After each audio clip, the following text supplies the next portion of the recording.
words like SDG 13, climate change, climate action, and global warming to tell the world to grow trees. I know they will listen to me. We will have big forests. Did I just say forest? I meant the home of trees, fruits, wild animals, birds, and beautiful flowers. Did you know that trees give us rain, firewood, food, and timber? Fresh air. I breathe fresh air of the trees that were planted and watered. Our teacher told us to plant 10% of trees. Why not plant 100%? I don't understand. I'm sad, so sad. I see trees crying when we cut them. They scream, they feel pain. Please listen to them. Just because they can't talk, is that why you cut them? Please stop. Come one, come all. Help me save the trees. Raise your hand if you want to save the tree. 1, 2, 3. Everybody wants to save the trees. CS Kereko Tobiko will show us the way, because we all want to be healthy. I remember my friend Motahi Kagwe. If you treat this disease normally, it will treat you abnormally. Wash your hands, wash your hands, wash your hands. Keep your distance, keep your distance, keep your distance. Wear your mask, wear your mask, wear your mask. Oops, sorry, back to my story. We should all grow trees. But remember, if trees die, we die. We all die. This is Advocate Haula Amina, the voice of the little ones. Before I go, allow me to thank the Governor of Embu County, His Excellency Governor Martin Wambora, and CS Kereko Tobiko for identifying and nurturing my talents. Bye. Mwah. Thank you.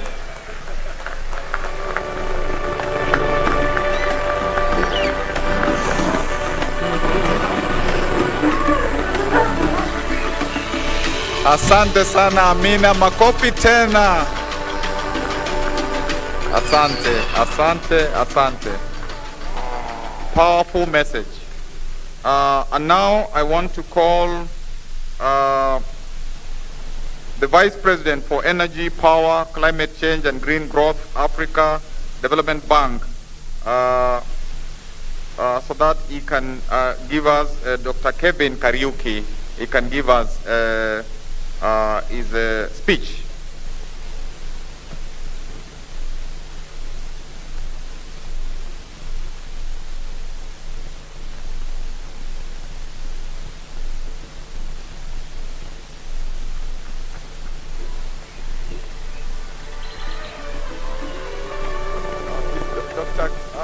Kevin in the house?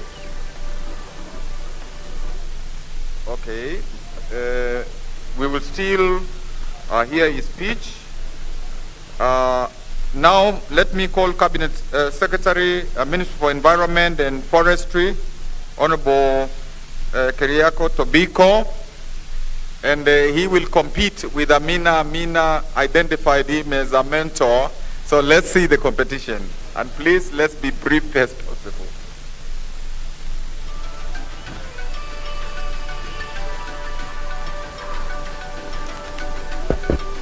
Thank you so very much, Your Excellency, the Governor. Honorable the Prime Minister, my colleague, ministers, and led by CS Fred Matiang'i, Excellencies the Governors, Excellencies the Ambassadors and High Commissioners, and other members of the Diplomatic Corps, members of Parliament, Senate, and National Assembly, governors again, and my colleagues. I have PSs. Where is my PS? PS Kipto. I have taken a lot of credit, but without him, I would not have succeeded. So I think it is important to recognize his efforts. Your Excellency, please clap for him. Your Excellency, I shall be absolutely short, and because a lot has been said. Climate change is real. You don't need to be a scientist. Although science, in this case, actually is unanimous. All what you need to do is to have your eyes. What is happening here with us? As we speak now, 2 million plus of Kenyans are suffering the devastation of drought. The same with Madagascar, Somalia, and other parts of Africa. In other parts of the world, we have hurricanes, cyclones.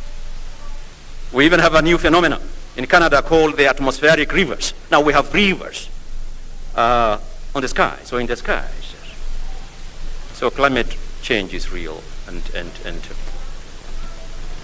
And secondly, Your Excellency, this conference, and I must register my appreciation. I have worked with the organizers, worked with the governors as one of the members of the steering committee, and I have enjoyed tremendously working with them. And this shows the partnership between the national government and the county government. Previously, we used to play ping pong games and blame games, but in this, we are in this together, and I truly appreciate the partnership. And we have just come from Glasgow, and I am happy. In Glasgow, actually, you know, we were in the same similar setting and huge tents. The difference was this, that in the Glasgow case, we had heaters because it was too cold. Here in Makueni, under the tents, we are opening windows and air cons. So climate change is real and it is devastating. We don't want to play games and blame those who are most responsible, although we know that 20 countries globally contribute more than 80% of the greenhouse gases, and they control the 80% of global GDP, but that's not really the point. The point is we must work together.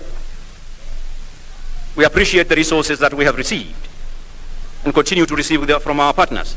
It is not enough, and it can never be enough. And Kenya, using our president, who led our delegation in Glasgow, showcased the leadership Kenya has achieved here in Kenya, in Africa, and in the whole world, using our own internal resources, but also with the support of our partners. Climate change does not discriminate. Tribe doesn't discriminate political affiliations. All of us are in this together as a world.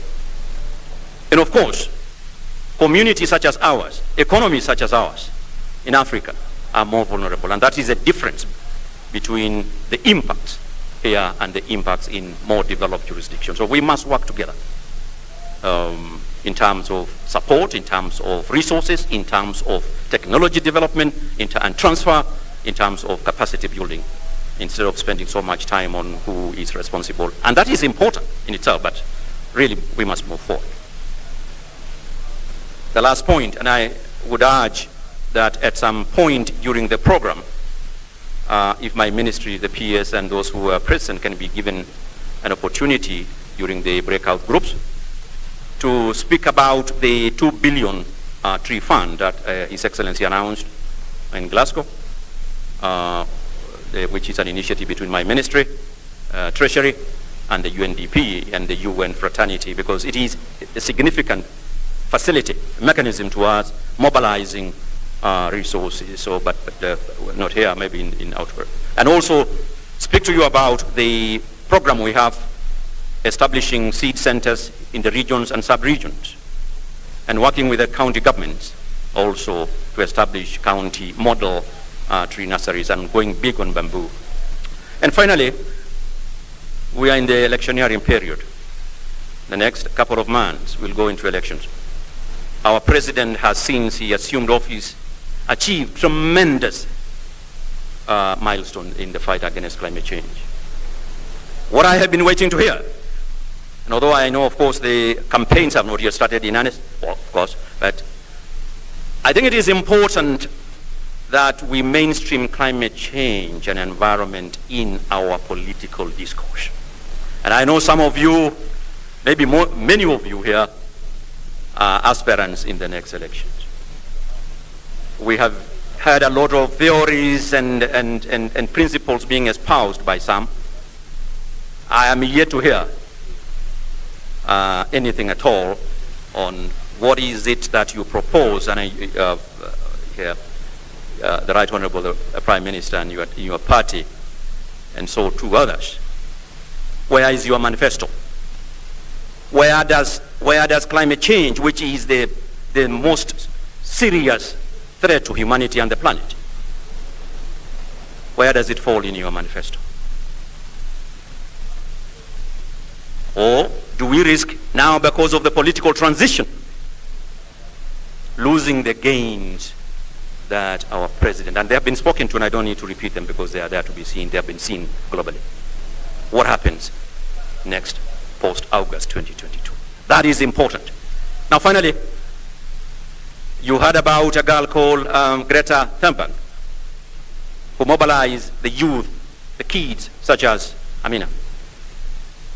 We messed up with nature, we have messed up with their lives, their future.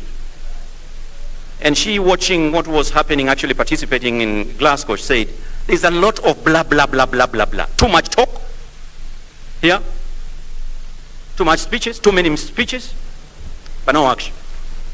I hope and I believe, because I know and I have interacted with a number of your governors, I hope that this conference does not become another blah, blah, blah, blah. I thank you.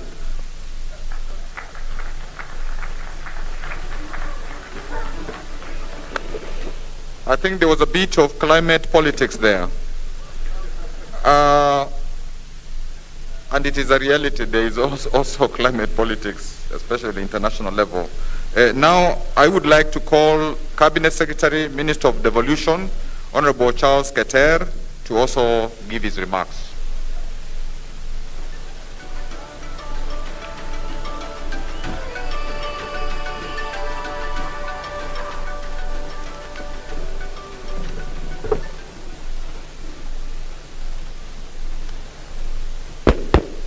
The Right Honorable Prime Minister, Honorable Raila Amolo Odinga,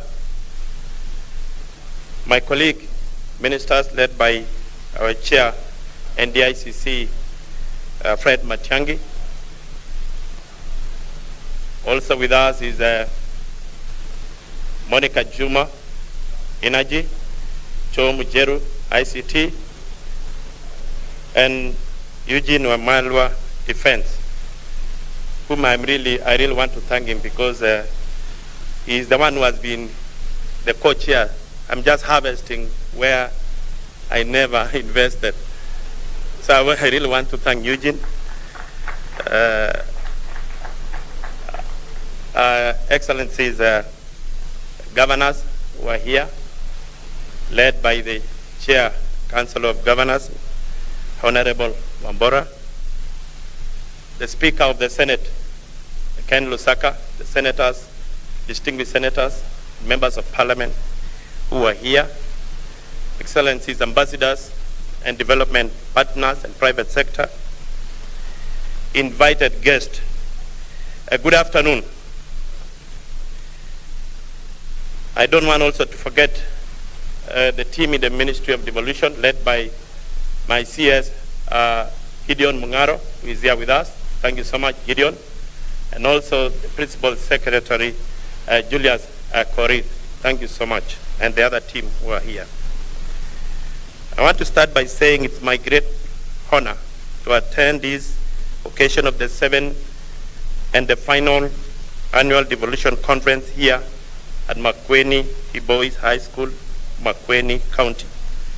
This 4-day conference brings together all stakeholders in the devolution space to evaluate the performances of both levels of government on matters of policy, legislation, accountability, good governance, and service delivery to the public. Significantly, this conference marks the 9 years of devolution dispensation, a decade during which structures, institutions, legislations, and laws which have come to define devolution in the country have been initiated, established, nurtured to the divine devolution in the country have been, nurtured to the current state. The challenges that we have encountered have taught us lessons which we will define the devolution story as we move into the second decade of county governments. The British Industrial Strategy Council, in their observation of implementing devolution, said, and I quote, "Devolution is a process and not an event. It requires a staged implementation with room to innovate, test, improve, and adapt." The theme of this year's annual conference is a multi-level governance for climate change. In choosing this theme, if I may not wrong, Kenya becomes the first country to hold a subnational conference on climate change just 2 weeks after the Glasgow meeting. Indeed, climate change poses a critical threat to future development, as elaborated by my earlier speakers, particularly in developing countries where food security, water scarcity, urban poverty, high unemployment, increased industrialization activities, and low access to quality healthcare are key matters of concern. I want to say the ministry has continually supported implementation of devolution and devolved system through various programs. Just to name the two, the KDSP, that is the Kenya Devolution Support Program, the Instrument for Devolution Advice and Support, which some of the counties have benefited on those two programs. To support the legal and policy framework for better functioning of counties, I want to say the ministry is currently undertaking a review of the Intergovernmental Relation Act of 2012 and the County Government Act of 2012 to respond to emerging issues since the beginning of devolution. Regulations for the two mentioned legislations are currently undergoing validation. The ministry has also developed the Intergovernmental Alternative Dispute Resolution Regulations that will guide the resolutions of intergovernmental dispute in an amicable manner. The ministry has also developed the Intergovernmental Forum Regulations, which provide the establishment of the structures and operations of the intergovernmental sector forums. These regulations are aimed at facilitating operations and coordination among the two levels of government at the sector level. In conclusion, I expect that both levels of government represented here today, development partners and other stakeholders, will use this forum to deliberate on issues and come up with recommendations that will enrich the implementation of devolution as it ushers in its second. The 7th and final annual Devolution Conference is back. The conference will take place from 23rd to 26th of November 2021 at Makueni Boys High School, Makueni County. The theme of the conference is multi-level governance for climate action, with the sub-theme, Subnational Mobilization in Unlocking the Full Potential of Climate Action During and After Pandemics. The conference will be officiated by His Excellency Uhuru Kenyatta, President of the Republic of Kenya. To register as a delegate or exhibitor, visit www.devolutionconference.cog.go.ke or call 0718 242203.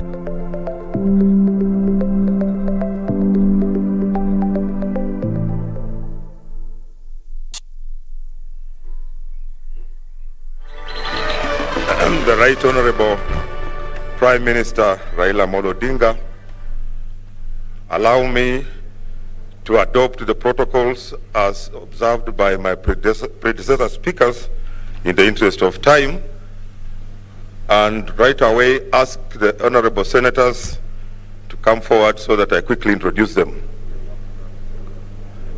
Please.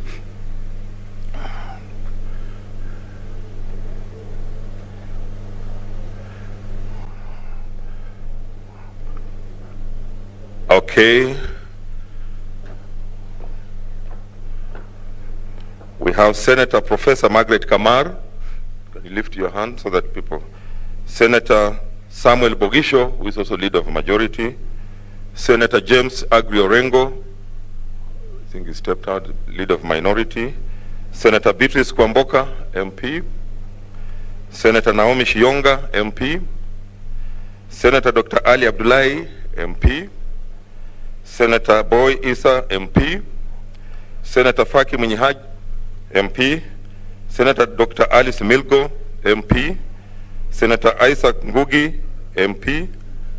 Senator Anwar Loitiptip, MP, he was here. Senator Kavindo Mudhama, MP. Senator Mtula Kilonzo Jr., MP. Senator Naomi Wako, MP.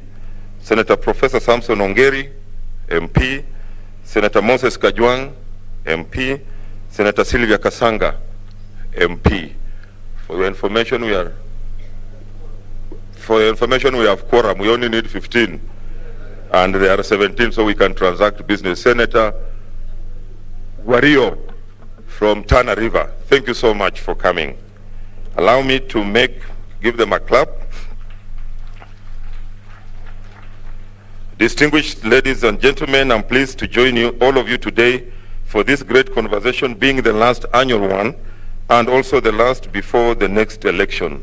This conference has become an important one for the institutions implementing devolution to have candid conversations and remind ourselves of the immense responsibility placed upon us, that of anchoring our devolved system of government.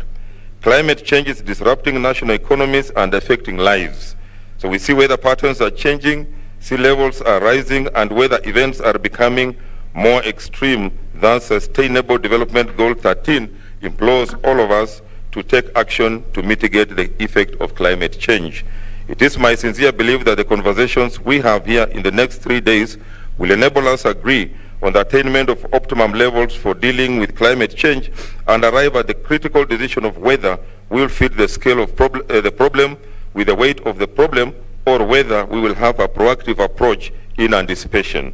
The challenge remains that there is no objective way to determine the appropriate level of climate change or other environmental problems, since such problems manifest themselves at a number of levels simultaneously. So the multi-level approach therefore remains the best bet for managing these. Honorable delegates, we are duty-bound to take deliberate interventions and find a place for climate action in our respective devolved units if we have to be sure of handing over our county down to the next generations. It is time for county governments and all other players to audit our action plans for the past 8 years and critique ourselves with a view of finding out whether our contribution to the environment and climate change has been positive or negative. To quote Alexandria Ocasio, I quote, "We don't have time to sit on our hands as our planet burns. For young people, climate change is bigger than election or re-election. It's either life or death." As Kenya gears herself for the final lap towards actualizing Vision 2030, it should not be lost on us that there shall not be any industrial, social, political, and economic gains to celebrate if we will not have concrete corresponding climate action plans. We must not think that about the next steps, but also about the next generation. The new climate economy clearly shows that only bold actions can and will deliver at least 26 trillion pounds in global economic benefits between now and 2030. It could also generate over 65 million new carbon jobs by 2030 and over 700,000 premature deaths from air pollution compared with the business as usual, and generate an estimated $2.8 trillion in government revenues in 2030 through subsidy reform and carbon pricing alone.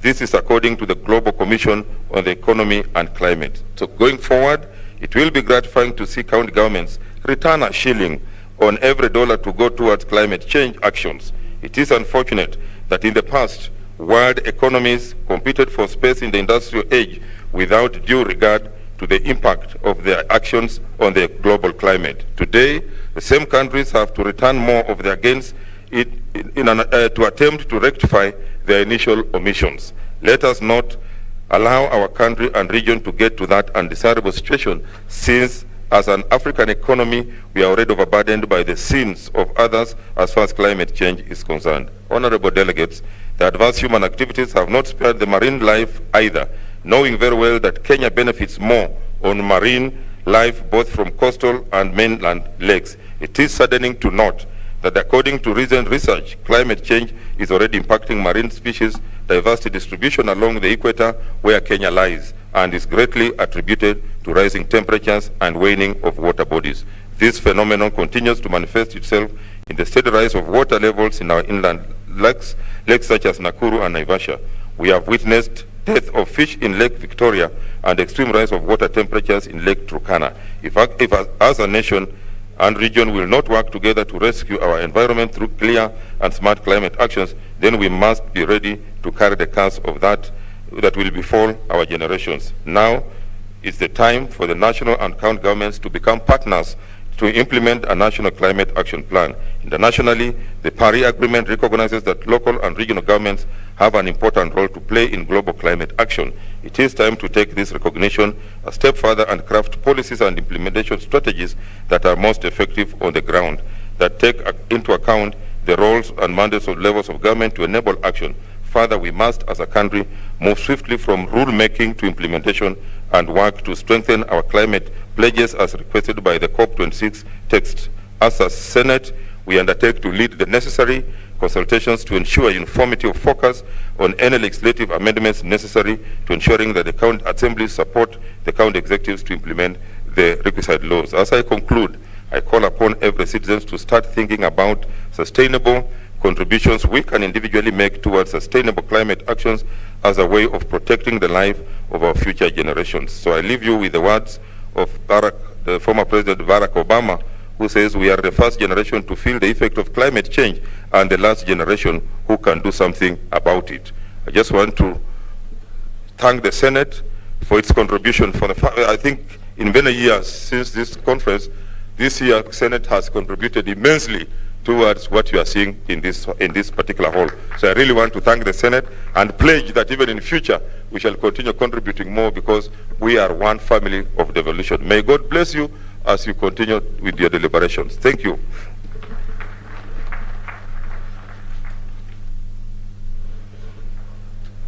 Thank you, Speaker, Senate, and I want to recognize Honorable Florence Mwangangi, Speaker Machakos and Vice Chair of CAF, and all speakers from our 47 counties.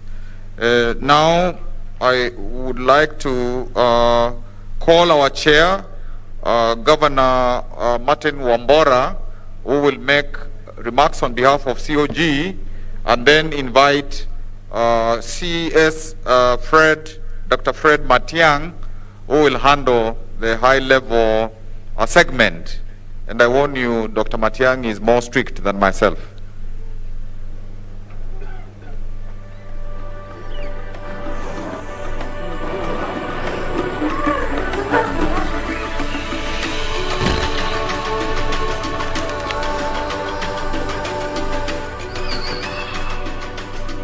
Good afternoon.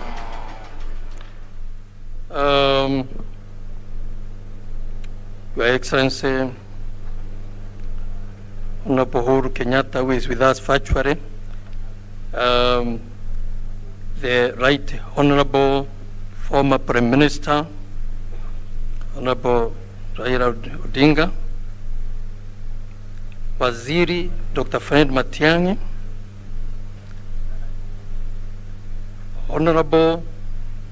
Right Honorable Senator Kennedy Rusaka, Speaker of the Senate, my colleague, Excellency Governors, Honorable Members of Parliament, including the Senate, of course, leaders of Makueni County and the Greater Eastern Region, our host, Ambassador Ore Thonke, Chair of the Devolution Donor Working Group, Principal Secretaries, Heads of Missions, members of the County Assembly, other national government representatives, other county government representatives, private sector and civil society representatives, international delegates, distinguished guests, ladies and gentlemen.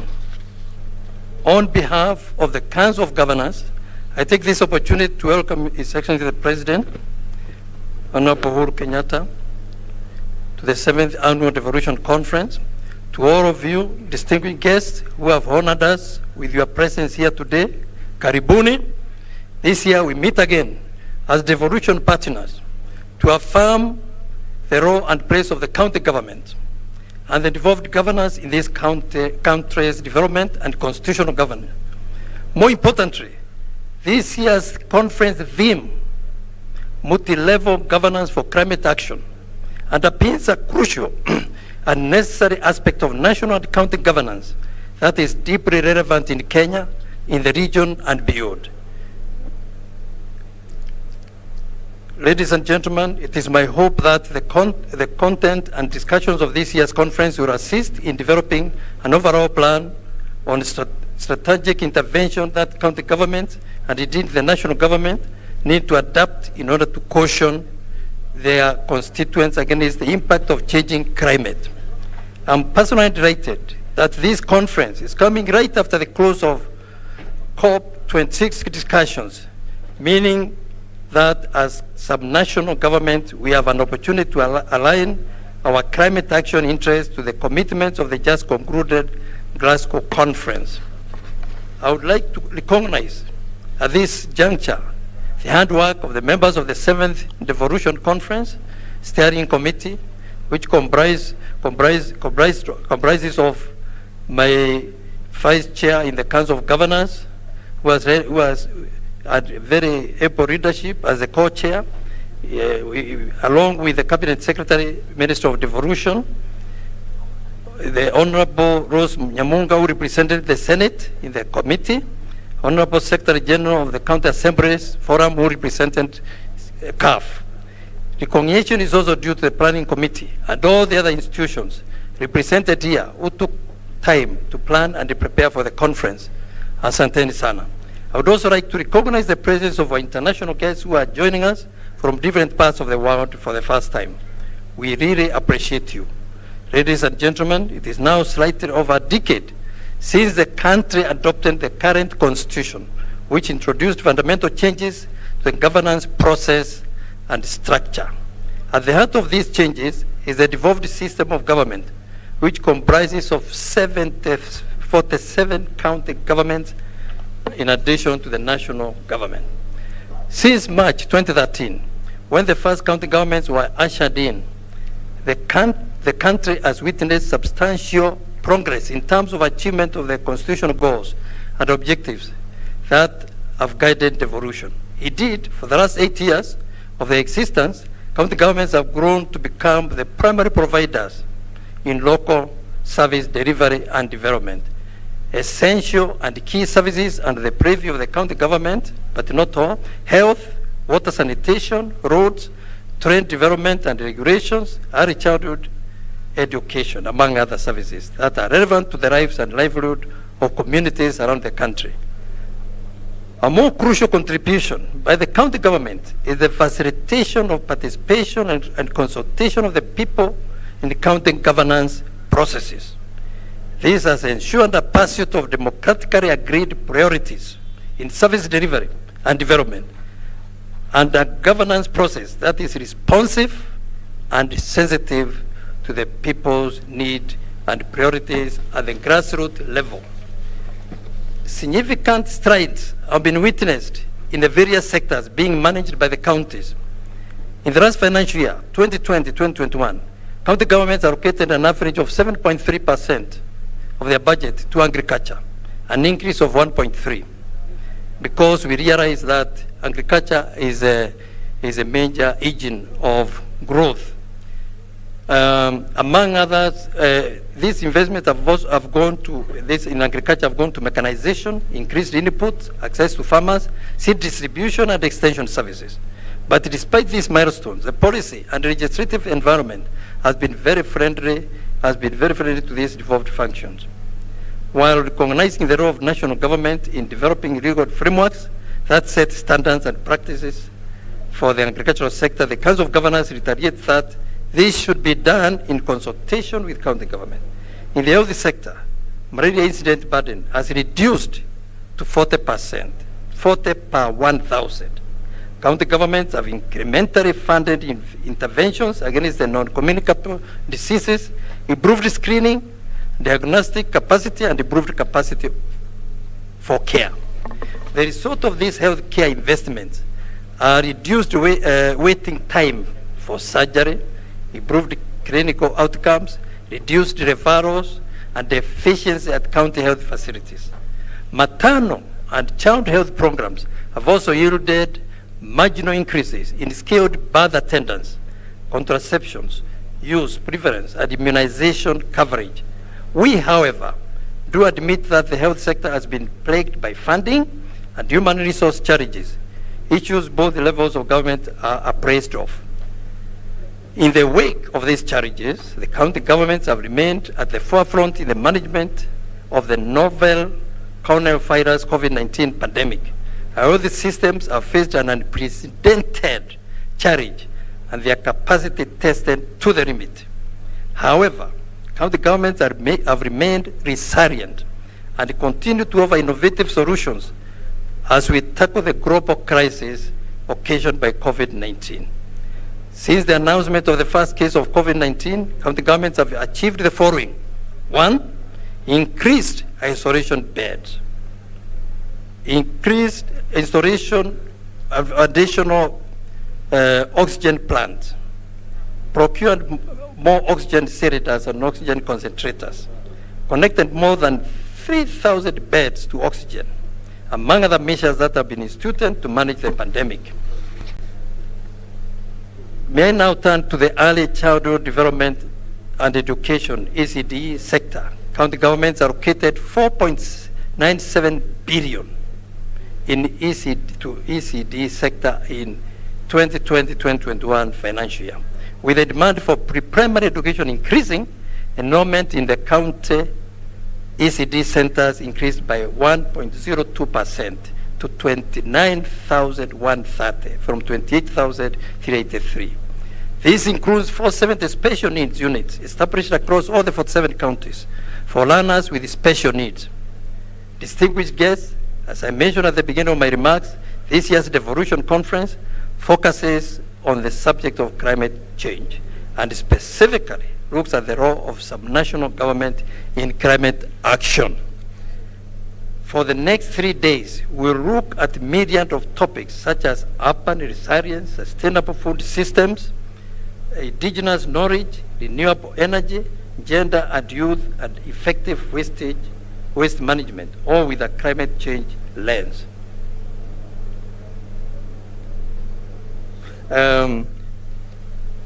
These topics are both timely and relevant for these countries, and indeed the broader region development and sustenance.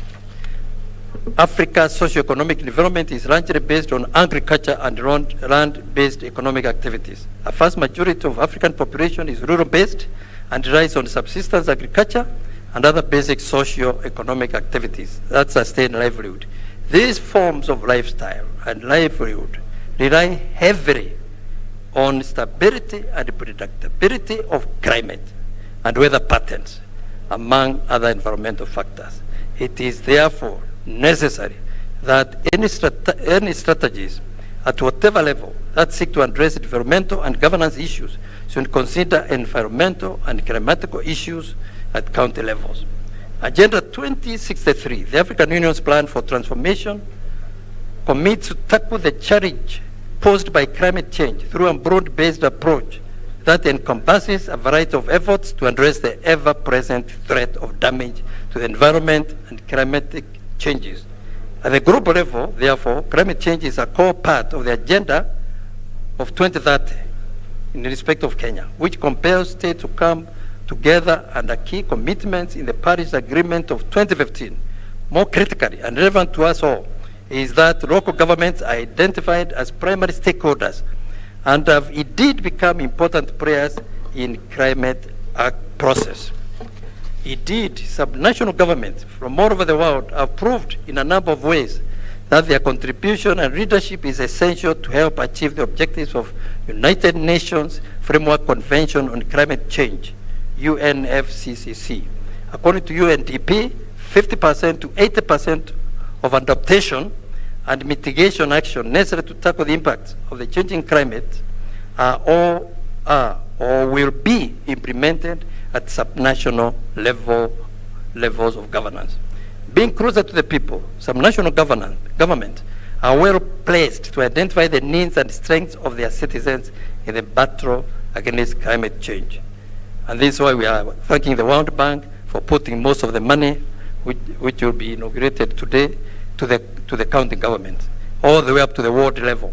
This is because in most cases, subnational governments are functionally responsible for service provisions in areas that directly influence greenhouse gas emissions levels, such as transport, agriculture, environment, energy, industry, land, and resource management.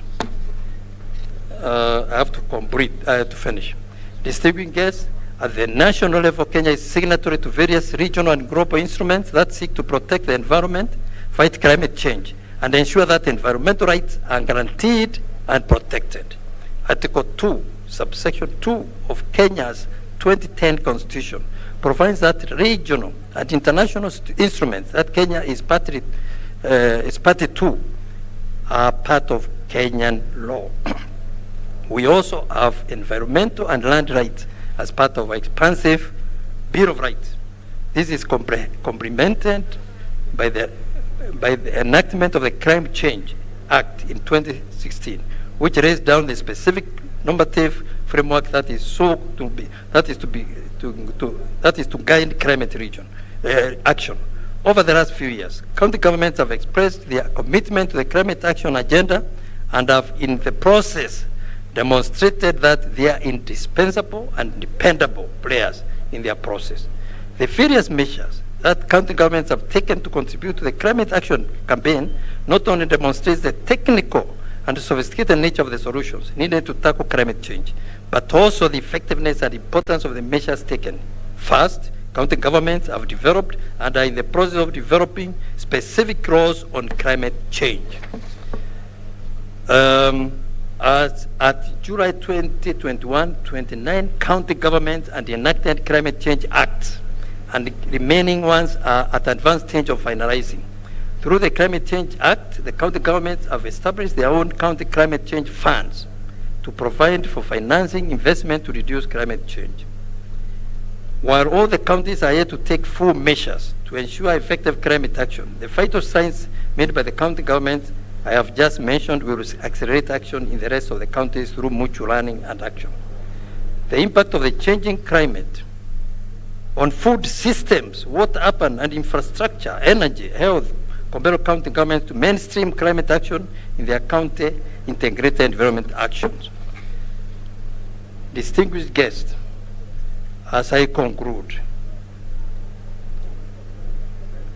the county governments appreciate the National Treasury for including county governments in the development and rollout of financing locally led climate action. Such initiative will go a long way in supporting county governments to invest more in programs and projects that will caution vulnerable communities from the impact of climate. The Senate also needs to consider climate change when it is negotiating for the county shares of revenue. County governments bear the greatest burden, but county governments should also become innovative in tackling the effects of climate change. As I conclude, ladies and gentlemen, may I appreciate our partners who have supported this conference, who include County Pension Fund, AMREF, Food and Agriculture Organization, FAO, UNDP, among others. Thank you for your great contribution to the conference. You are true friends of Devolution. A special thanks also go to our development partners, private sector, civil society, media, faith-based institutions. We appreciate your cooperation with the counties, and we anticipate deeper cooperation with you in future. Distinguished guests, I wish you all fruitful discussions during the 2 coming days of the conference. With that long speech, which I'm not used to, may I now invite Waziri Dr.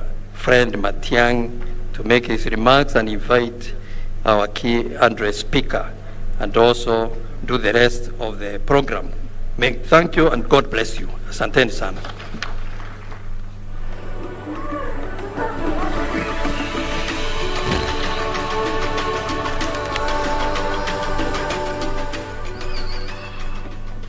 Considering that the law of diminishing returns may be setting in, I will execute this session with a measure of precision so that we can get going to the next level. Right Honorable Prime Minister Mzee Raila Odinga, a person of the Council of Governors, and all of you governors who are here today, my cabinet colleagues, all of whom have been introduced, and my colleagues across the spectrum of national government responsibility who are here, the principal secretaries, directors who are with us here today, Mr. Speaker, and the members of the Senate, honorable members of Parliament, members of the county assemblies, distinguished delegates, including our development partners, ladies and gentlemen.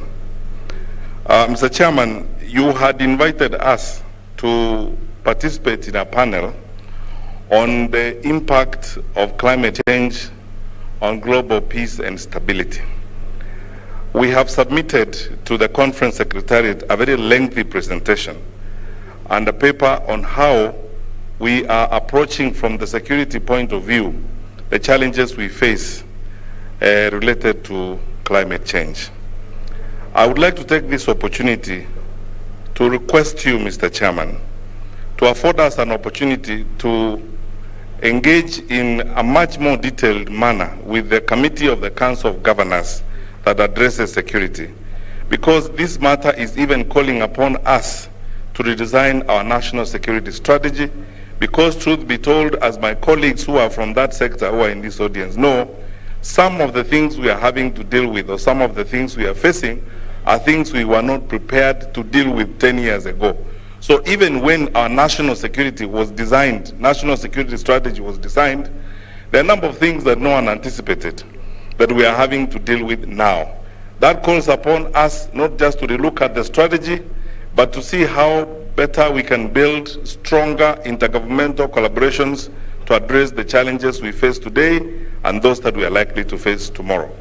The question you asked us basically to answer was, how does it affect us from a security point of view?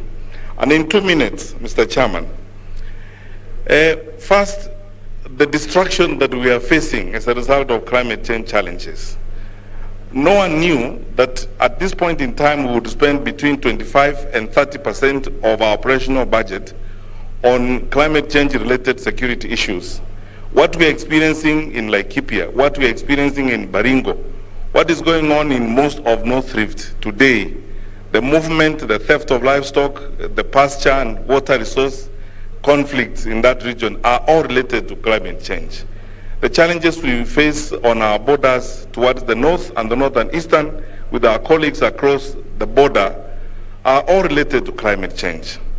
And as we go forward, obviously, we're going to have to relook at how we will increase our budgets to deal with this. 2, the greater impact is even in resource and institutional strain. If you look at the number of personnel we are deploying to this conflict, it is affecting and distracting us from the core challenges we face in the security sector. The question you ask every morning is, are you going to deploy to chase Al-Shabaab, or you are going to deploy to chase cat rustlers and livestock problems in Laikipia and other places of the country? So I know it will affect also county governments in terms of how they look at resources, which means it calls upon a new framework and a new approach of budgeting and allocating resources for security, especially to address climate change related challenges. We have outlined at length a new strategy and a new approach on how we are going to have to deal with this. We are going to build capacity and train better so that we are prepared for this. We are going to develop new structures for conflict resolution. I was speaking with Governor Nderito Mureithi in Laikipia and saying counties that are affected by this will have to start new frameworks of superintending over resource sharing agreements so that we can avert conflicts, which means we have to redesign conflict resolution mechanisms as we go along. 3, we are going to have to relook at intergovernmental alignment between us and county government. For a long time, I must confess here that we have had challenges to support, for example, the county security committees and the county government's pressure on us to allow them to come up with their new security infrastructures. I think now we can't avoid that and we can't hide from that responsibility anymore. We have to support county governments to come up with security arrangements to deal with some of these conflicts, because national government in and on itself cannot manage these challenges as it were. Fourthly, we have got to deal with resource alignment. We have to put our money where our mouth is. We are facing challenges which we cannot hide from, and we cannot overdepend on development partners. In our budgeting systems and in our frameworks of dealing with security, we as county governments and national government, we must now debate how on a year-to-year basis we set aside resources deliberately to deal with the conflicts that are brought about by climate change. Now, in that lengthy presentation that we have filed with the conference secretariat, we have discussed the details of what the National Security Advisory Committee has decided to do and what the National Security Council would like to do, how we will deploy some of the resources we have in the country to avert and to quickly respond to some of the challenges. KDF is involved up in Baringo. We are trying to do some water pans. We are trying to see how best we can deploy the resources we have to avert climate change-related conflicts. Mr. Chairman, we need time to go deep into this, and on my own behalf and on behalf of my colleagues, we will be available to sit with your committee that deals with security to go deep into this, and I'm sure we will benefit more from your grassroots-based approaches in the manner in which we will have to redesign our national security strategy. I will leave it at that and do 2 important things. One, invite the Right Honorable Prime Minister to speak to us, and thereafter, I have been told that His Excellency the President has just logged in, and we will invite him to address us. But first, we start with the Right Honorable Prime Minister, Mheshimiwa Raila Odinga, please.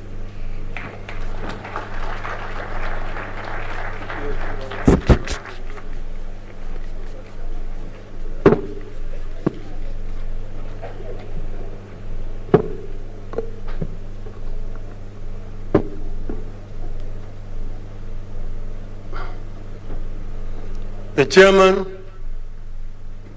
of the Council of Governors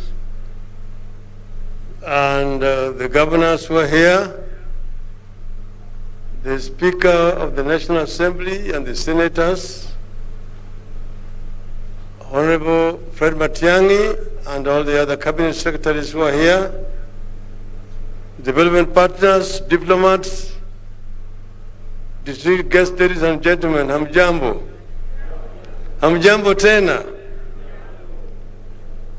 I was in Makueni 2 weeks ago, and I knew that this conference was coming, and I promised the governor that I would come, because I've been a regular feature in these conferences since they started. So, but this Makueni conference has had history. Waswahili say, hayawi hayawi, hayawi hayawi. Yeah, you know, it's not the first, it has been postponed so many times. But it will come. Now, when we're here, one cannot resist the temptation to do a journey down the memory lane and to see where we came from with devolution. Some of you here know our faces at the Bomas Constitutional Conference. We knew that devolution was one of the most contentious chapters at Bomas. It had, because of basically ignorance about devolution, it had very many opponents.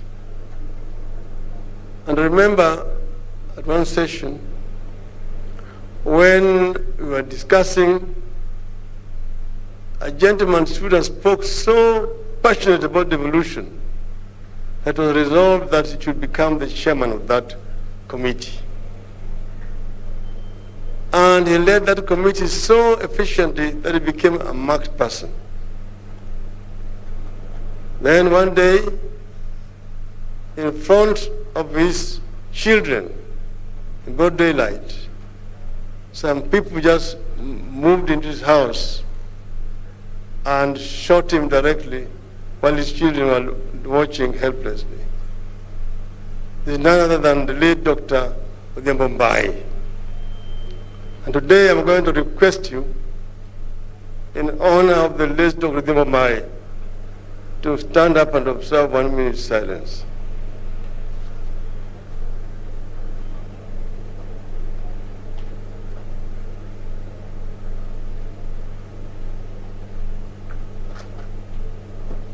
Thank you.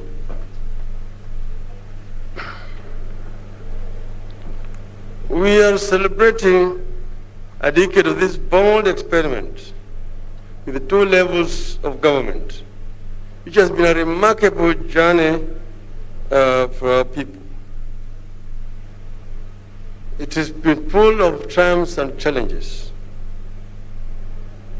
At this 7th conference, you have decided to confront the elephant in the room of human survival, the issue of climate change. This is a clear indication that counties are coming of age and venturing into some of the greatest challenges humanity is facing now and the centuries ahead. I commend you for this. Climate change is bigger than the election coming up in 2022 or the ones coming that will follow in 2027 and 2032. It is a life and death matter that has cornered everyone all over the planet. I believe that climate is so important that going forward, we need to have a National Climate Council and situate it within the presidency. Kenya is experiencing higher temperatures, unpredictable rainfall patterns, increased incidence of drought and floods, and rising sea levels.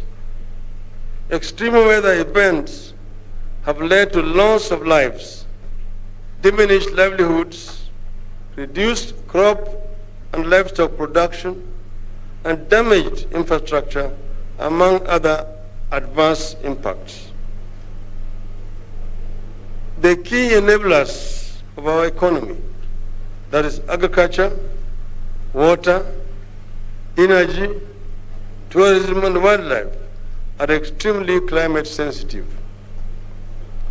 If we don't tackle climate change, all our efforts to grow our economy will be in vain. County government operates right on the ground.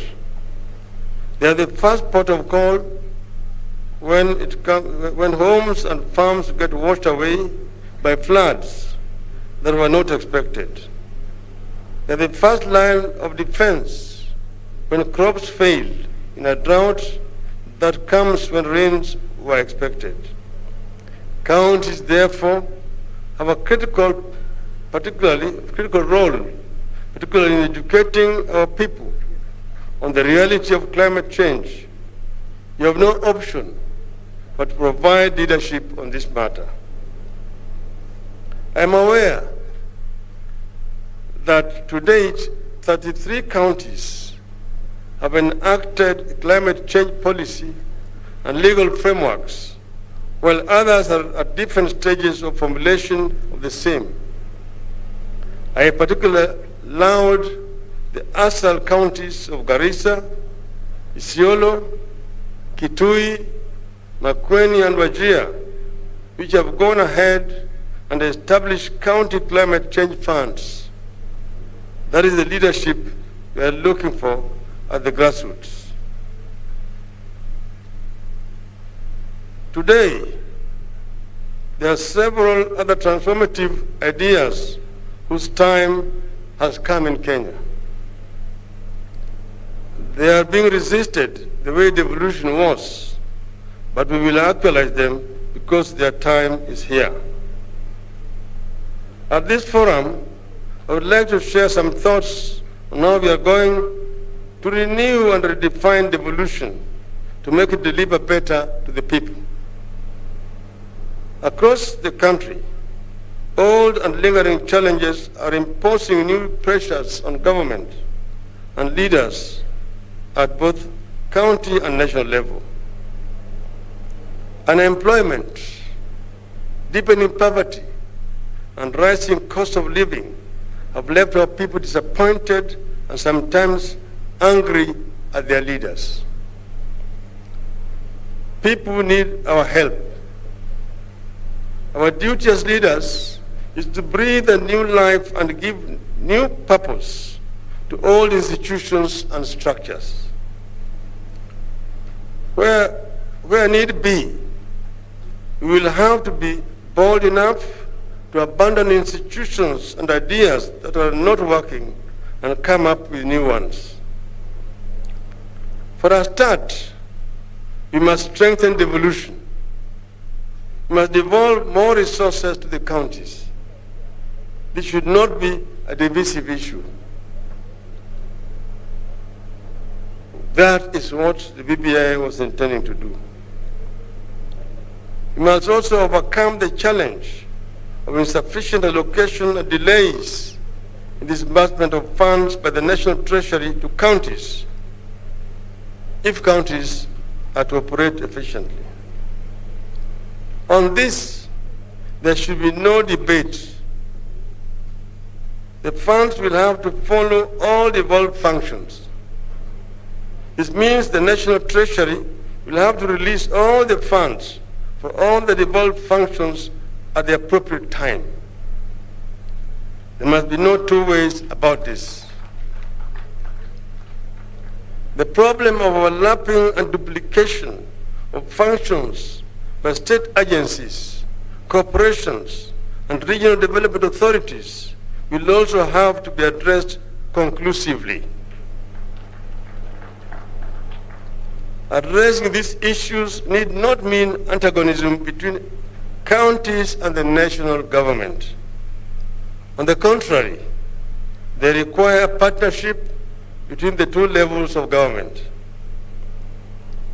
There must also be a clear understanding that no level of government can succeed when the other is failing. Take economic growth, for instance. When the national economy is weak, counties will be disempowered. So growth, which leads to jobs and lowers the cost of living, must be a shared concern for both county and national government. Counties must be at the center of our envisaged growth and recovery for employment and job creation. In the years ahead, we must renew the contract between the people and the government, both county and national. People must feel that government, whether county or national, is there for them and cares about them. Each level of government will have to invent new ways to deal with purely national or devolved challenges. In the end, however, our people need their problems solved regardless of the level of government that is supposed to do it. My vision is to push for a strong partnership to make all our counties feel more a part of the solution of our national problems while helping counties solve their devolved challenges and that empowers the counties to determine their own destiny. I would like to see increased agricultural productivity. This will not only increase incomes, it will also create more employment opportunities. So we will need to work together to ensure efficient and targeted fertilizer subsidy, a clear program for mechanization of agriculture, proper water management and irrigation, deployment of extension officers, and functioning systems of market access. I am extremely keen to see counties go past agriculture and delve into manufacturing and value addition. Today, only about 7 counties, all of them peri-urban, are involved in some kind of manufacturing. We need to go for robust manufacturing in all our counties to generate productive employment opportunities at national and county levels. One county, one product. We need to establish or revive agriculture-related cooperative societies to promote growth in the counties and absorb rural labor. We also need to put more money into county-level infrastructure development to attract investment in rural areas. Ladies and gentlemen, more importantly, counties must improve on own source revenue collections. This means counties must expand revenue bases. Counties with relatively well-established industry and service sectors do better on own source revenue collection. We must also push for full automation of revenue collection systems in all counties to seal the revenue leakages and avenues for corruption. And we must commit to deal with the old-time national and now devolved problem of corruption. On this, action will speak louder than words in the years ahead. I am also aware that counties are struggling with the problem of marginalization, particularly of minorities in their borders.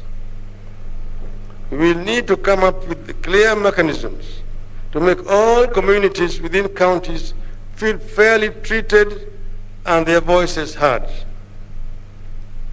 Finally, I wish to point out one extremely critical issue that we have to address, the question of spending priorities. We must devise ways to make counties spend the largest share of their revenues on development. The Public Finance Management Act of 2012 requires that at least 30% of the spending should be on development over medium term. Yet today, majority of counties spend more than 50% of their revenue on personal emoluments.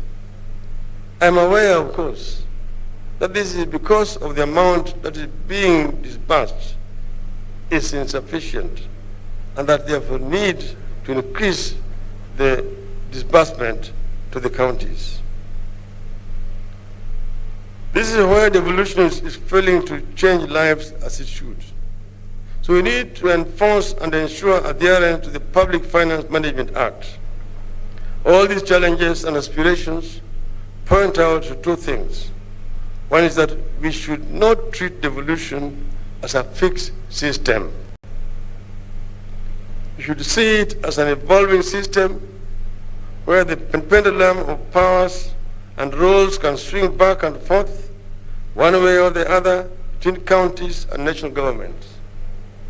Secondly, the county government and the national government must work together in a partnership for Project Kenya because none is more important than the other.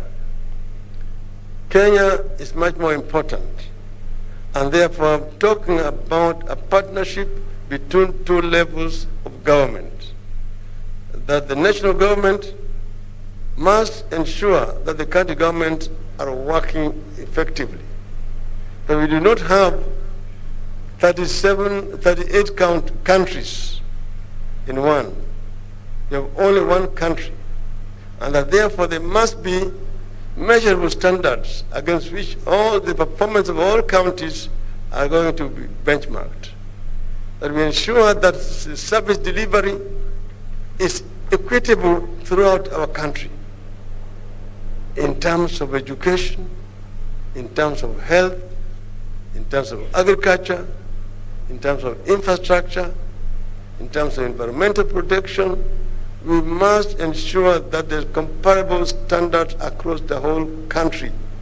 And that should be the responsibility of the national government to ensure that counties meet that standard. That we first agree on a standard to be met, and then we have a way of evaluating to ensure that there's conformity with the standard which has been set and commonly agreed between the national government and all the county governments. I want to thank you and wish you a very fruitful deliberation during this conference. Thank you very much.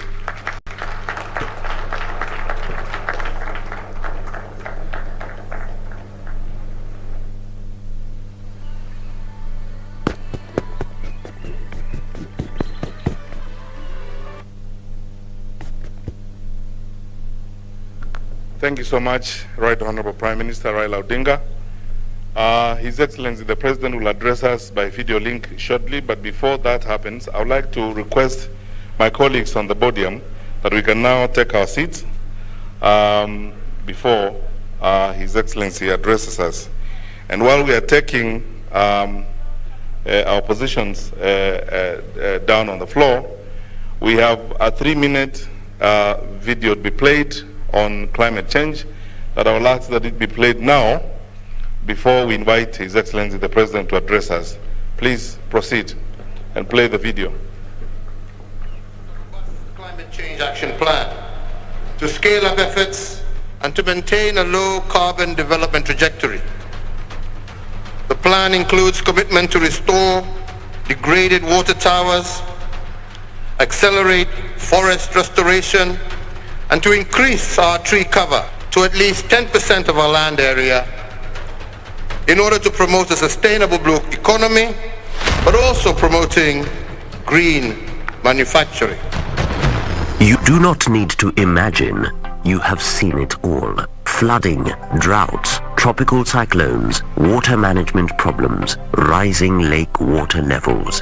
These are not images of a prediction of future problems in a common movie. Sadly, it is a reality that if it is not happening in your locality, it is happening somewhere in the world right now.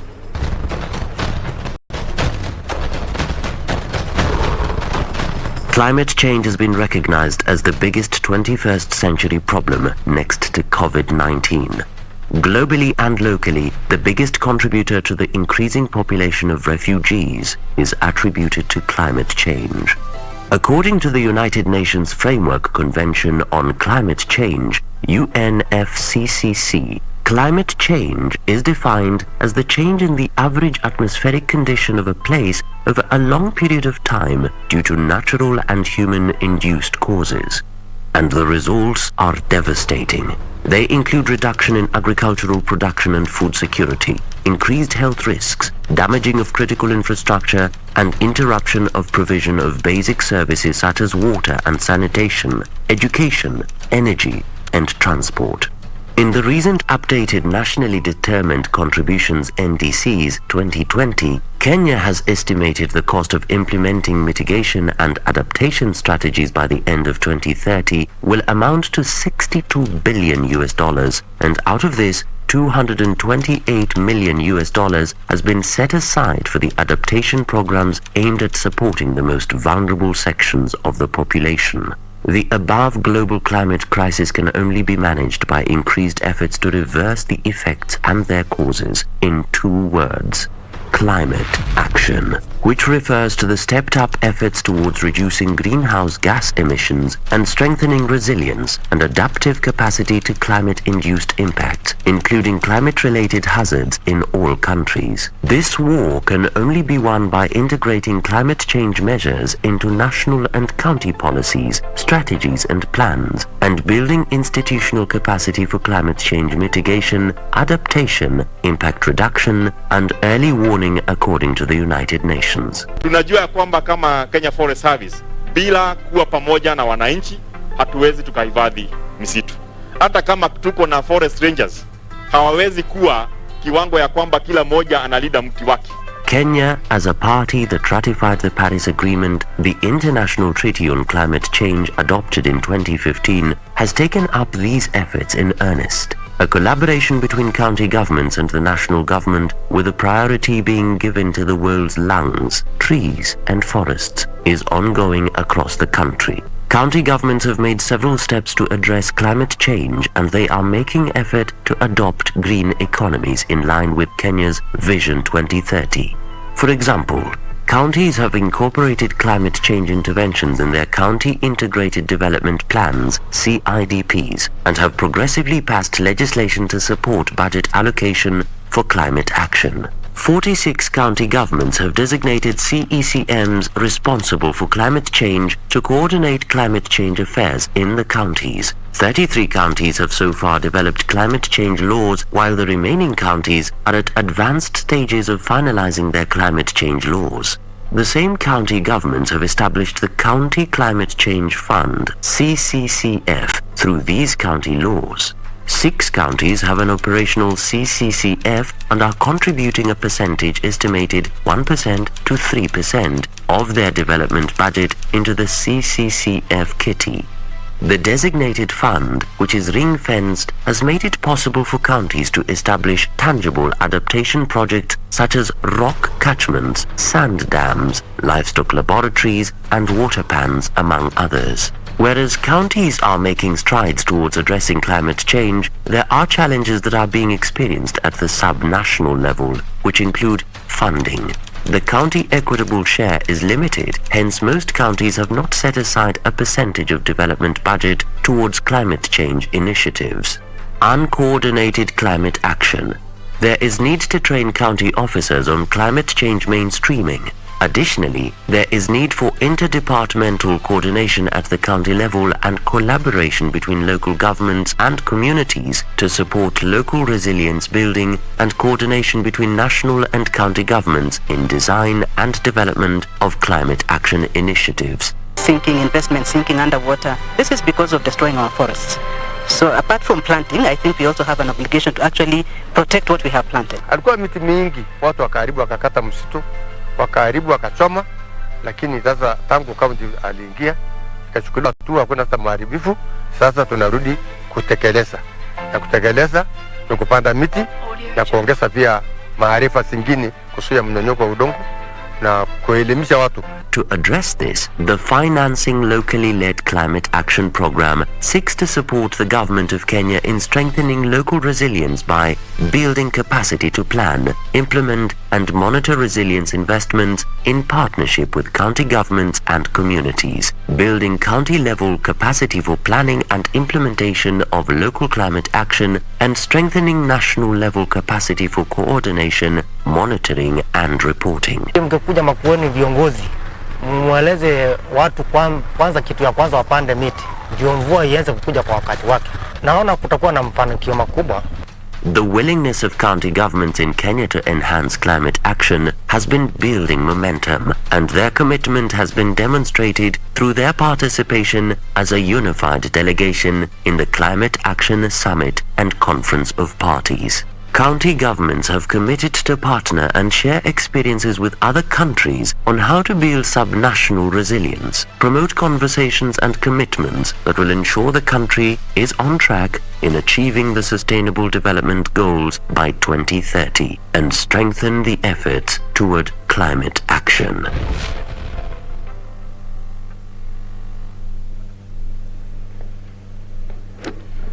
It's now my distinct honor and pleasure to request you, ladies and gentlemen, to be upstanding as we welcome His Excellency, our President, to speak to us by video link.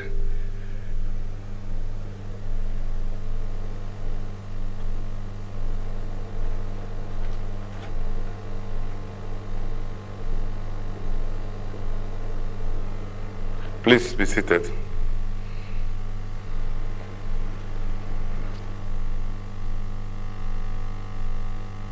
Great pleasure to join you today for the official opening of the 7th Annual Devolution Conference held here in this wonderful county of Makueni.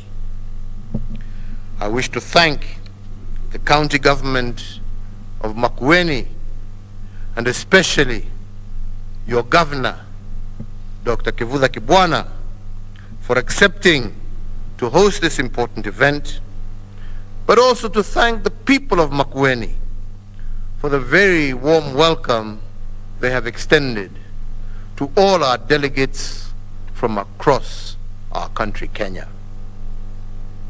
Ladies and gentlemen, this Devolution Conference has become a key platform through which both the national and county governments come together, reflect upon, evaluate, and benchmark their performance on policy and implementation, the legislative framework, accountability, but more importantly, service delivery.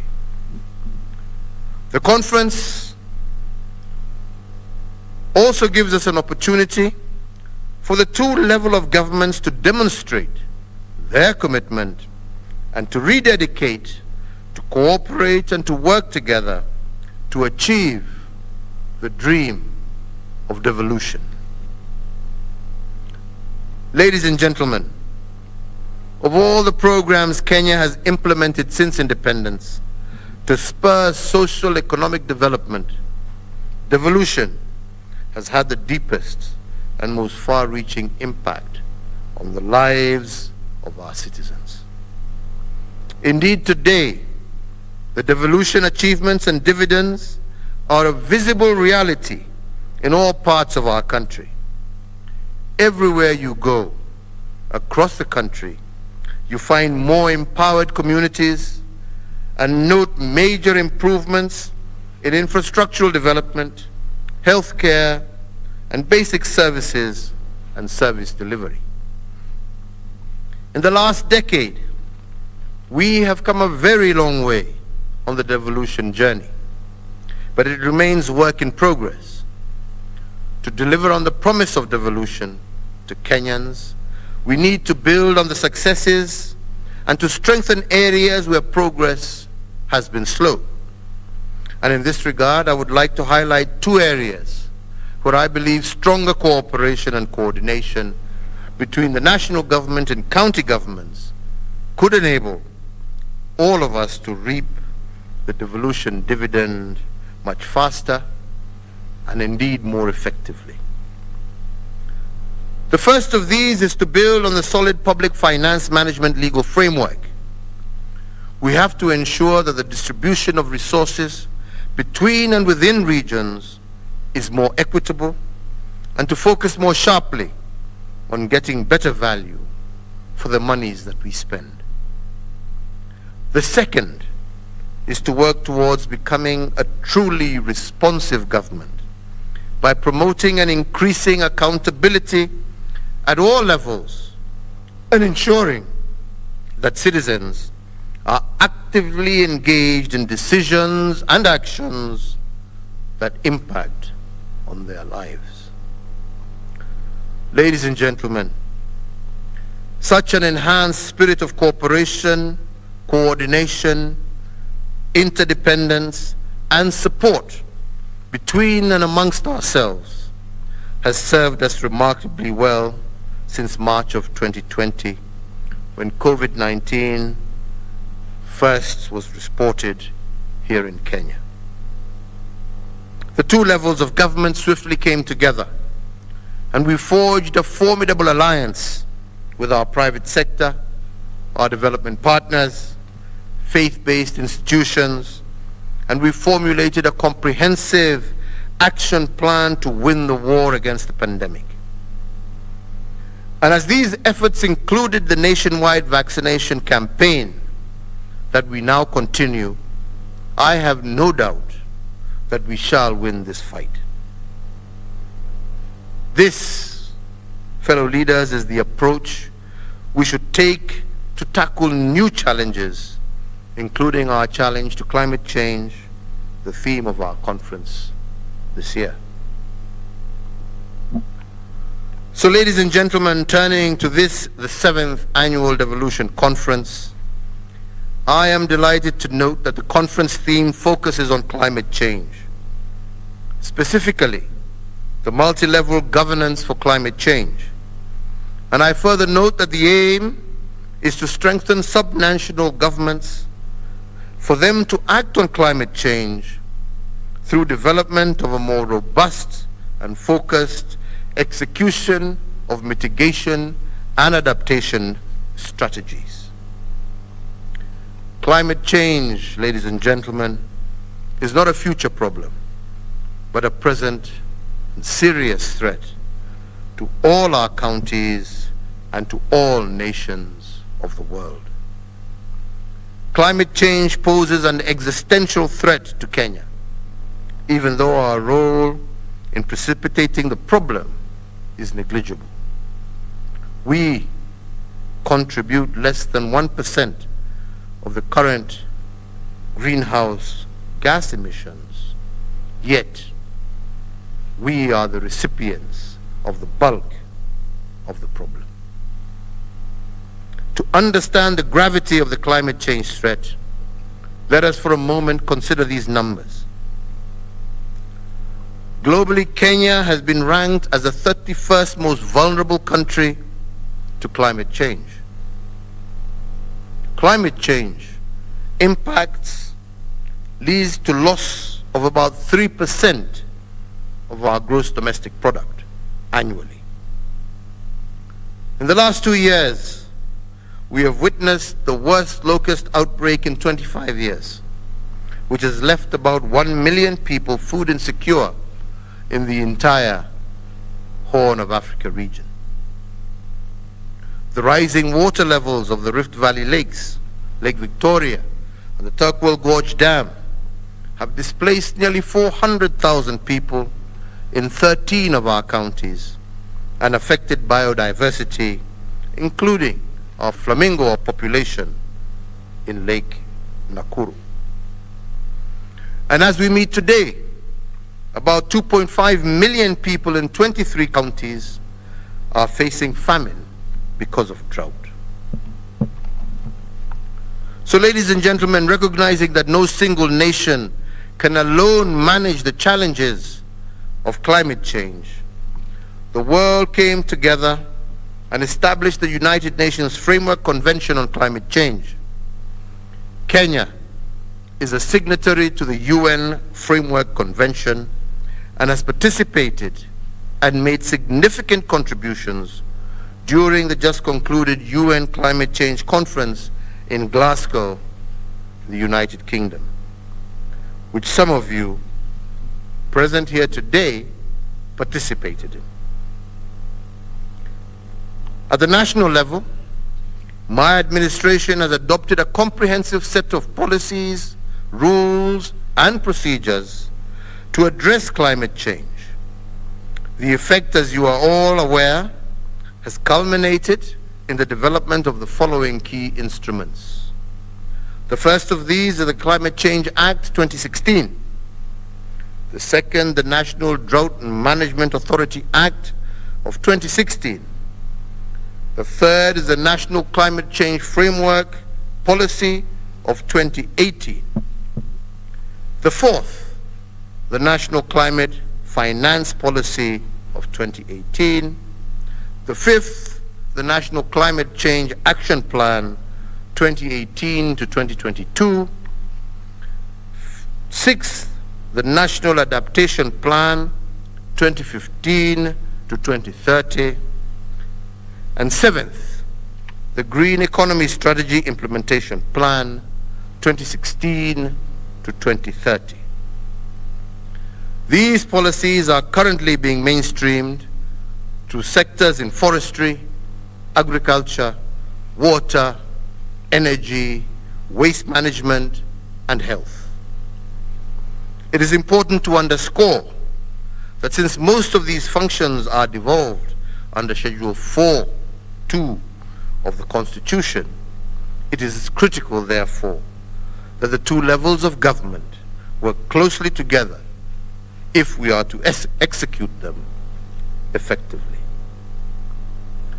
This effort, ladies and gentlemen, reflects our resolve and Kenya's resolve, as well as desire, to play our part in the international community's effort to address climate change, including preventing global temperature rises above 1.5 degrees Celsius. Further, Kenya recently joined the Adaptation Action Coalition and the UN Call for Action on Adaptation and Resilience.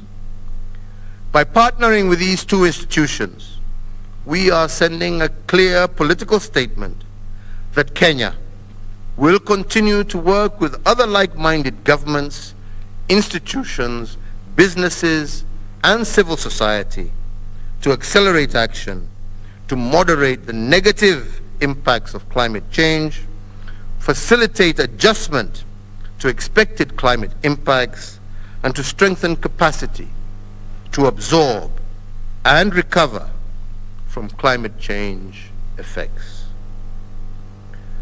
I note with much appreciation that 33 county governments have developed county-specific laws on climate change, and that a few of them are providing strong leadership on this agenda.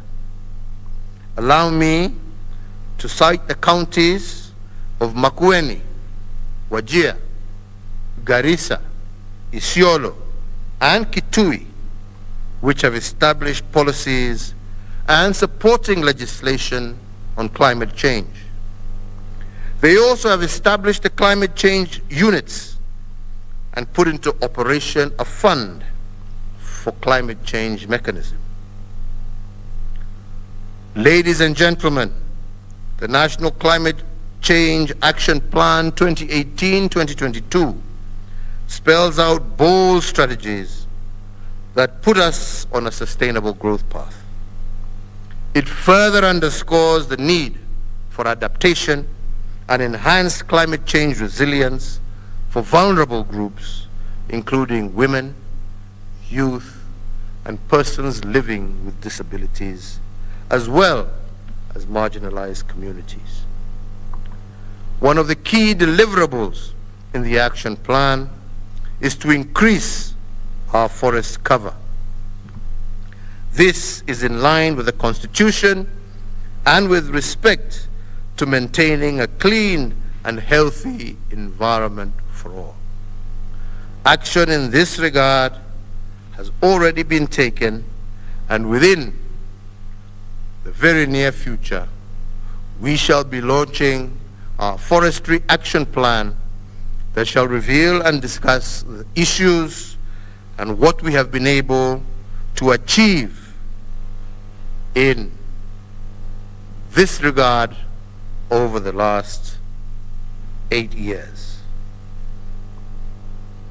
It is our obligation to ensure that our environment is protected and conserved, not just for us, but for the benefit of future generations. Ladies and gentlemen, our nation has a pioneering commanding lead in climate change action in the continent. For example, Kenya is a leader in the generation of renewable energy. We are ranked 5th globally on geothermal energy, where our potential stands in excess of 10,000 megawatts, while only 10% of this has been exploited to date.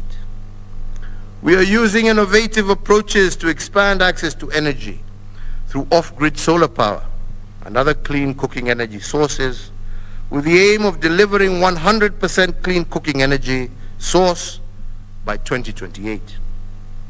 The Turkana wind farm is now fully operational with an output of about 310 megawatts of clean energy.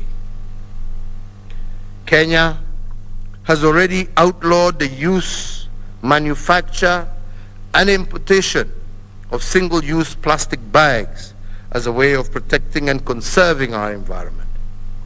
The two levels of government are investing on sustainable waste management projects to achieve a net zero plastic waste by the year 2030.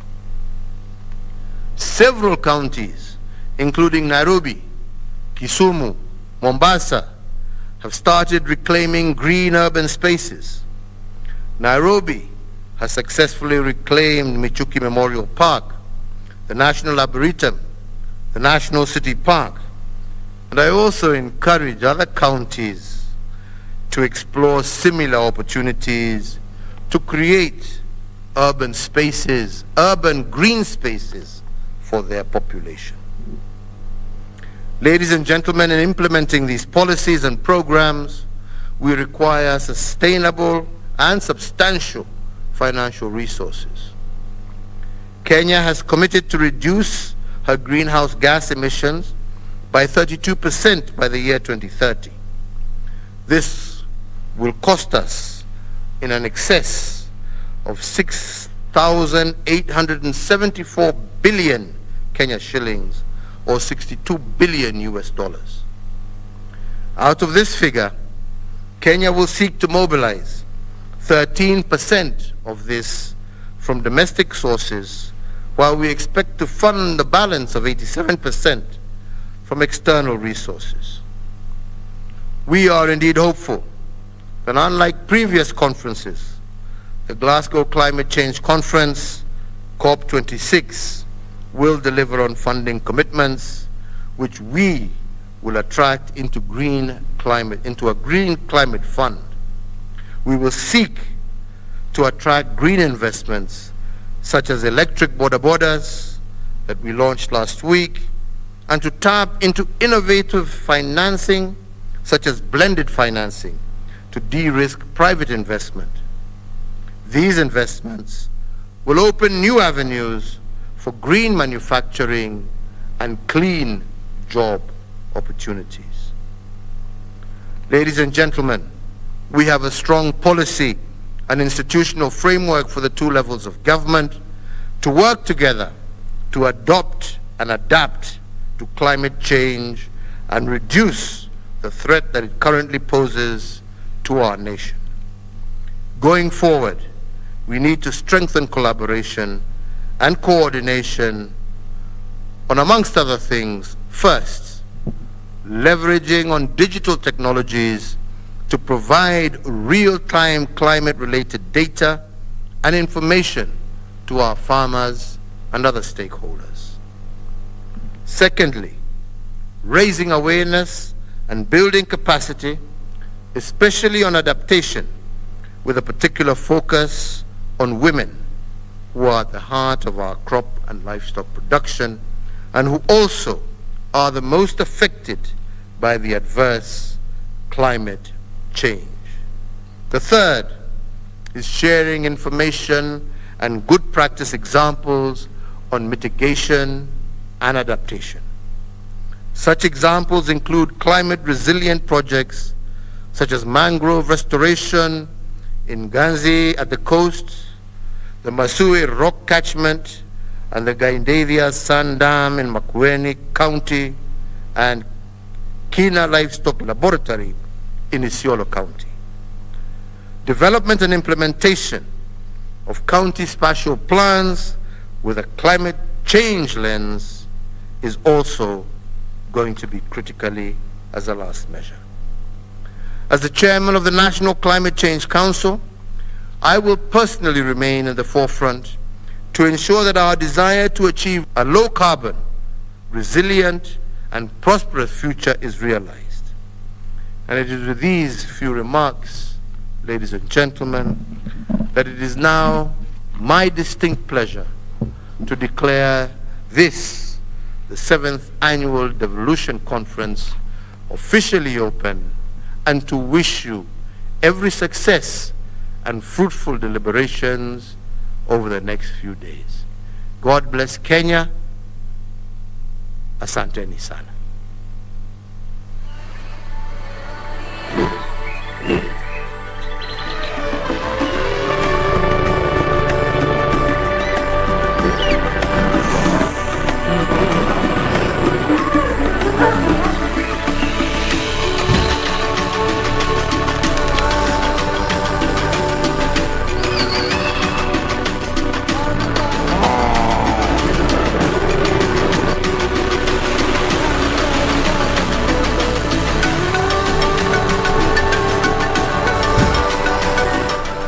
I think we can do a better job than that and appreciate His Excellency the President. Let's get on our feet as we clap and really just appreciate that as well. Makofi tafadhali, ladies and gentlemen, at this moment as the 7th Devolution Conference is officially opened. You may take your seats now. I apologize for that slight technical hitch with my sound, but I'll be very quick with the next and final part of the program before we go to lunch. I have the unenviable task of coming on at this time. My name is Wahiga Mwaura. I'm a journalist with Citizen TV, and we have a very important last bit of the project and of this conference that we must get to before we move to lunch and to the next part of this program. So I really want to appreciate all of you that are here with us today and patiently following us, both here in Makueni and also joining us across Kenya on various TV and digital platforms as well. Now, there are two very exciting products that are being launched here today in line with the theme of the conference, in line with devolution, and in line with action against climate change. One of them is titled FLOCA. That is the Financing Locally Led Climate Action Program. In a nutshell, it's a locally led climate action program. It's not being done by people out there. It's being done at a community level. And we'll be launching this in the next 30 seconds. But before that, we have a short explainer video that I'd like the technical team to play at this time. Technical team, over to you. Kenya has developed a robust climate change action plan to scale up efforts and to maintain a low carbon development trajectory. In Kenya, the economic impact of climate change and its effect on development and growth are already significant. Climate-related disasters such as droughts and floods are estimated to create an economic liability of 2 to 2.8% of its gross domestic product every year. This is largely due to the climate-sensitive nature of Kenya's economy. Kenya is one of the countries in the sub-Saharan Africa really affected by the negative impact of climate change. In the past year, these challenges have been exacerbated by the COVID-19 pandemic. To ensure that climate finance is directed to those most in need, the National Treasury, in collaboration with the Ministry of Environment and Forestry, county governments, the World Bank, and the governments of Denmark and Sweden, launched the Financing Locally Led Climate Action Program, also called FLOCA, part of Kenya's 10-year government Financing Locally Led Climate Action FLOCA program. Our economy was not spared from the invasion of the desert locusts, floods that caused loss of lives. The objective of the FLOCA program is to strengthen the county government's capacity to plan, implement, track, and report resilience investments in partnership with communities. The two key result areas for FLOCA are capacity building at the county level, locally led climate resilience action, with an engaged citizenry on critical decisions on climate action. FLOCA will also empower the vulnerable groups to address their vulnerability to the impacts of climate change through participation in local climate decision-making, access to climate information, access to climate finance, and climate investments. 1, 2, 3. Wonderful. We are now live.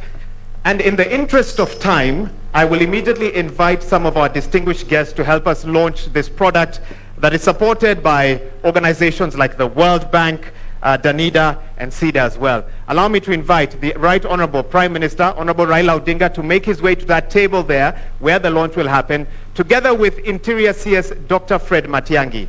Allow me to invite the host governor today, Dr. Kivutha Kibwana, the chair of the Council of Governors as well, Martin Wambora, just over there, and also Governor Otichilo and Governor Ongwae, and the Speaker of the Senate, Ken Lusaka. What is going to happen next is that a representative of the National Treasury who spoke here a bit earlier on, together with CS Environment, who I'll also invite Honorable Tobiko to make his way there, will kindly hand over the report, one report on the FLOCA program and a program appraisal document to our chief guests. That's the Right Honorable Prime Minister and also Interior CS Dr. Fred Matiang'i. Media team, you have about... You've been watching a special coverage of the 7th Devolution Conference in Makueni County, Wote Town. This Devolution Conference had been postponed for a couple of times due to the COVID-19 restrictions, but the Council of Governors did get the green light to convene this important part of devolution, and this is the final annual devolution conference. After this, it will be held once in every 2 years. President Uhuru Kenyatta a few moments ago declared this conference officially opened, and he did issue a rallying call on county governments to partner with the national government to wage a war on climate change. He did say that Kenya will in the coming years spend $62 billion in positioning itself among the countries that have been in the forefront fighting this global warming and climate change. The event did start today with the planting of trees. It is a process that is expected to continue. 2 million trees will be planted in Makueni County in keeping with the theme of this year's Devolution Conference.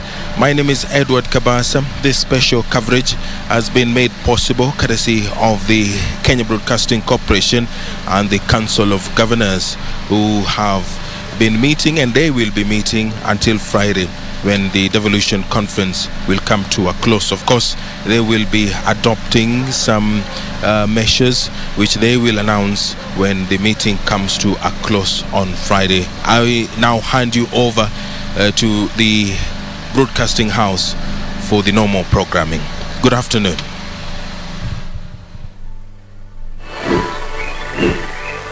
Wonderful, wonderful.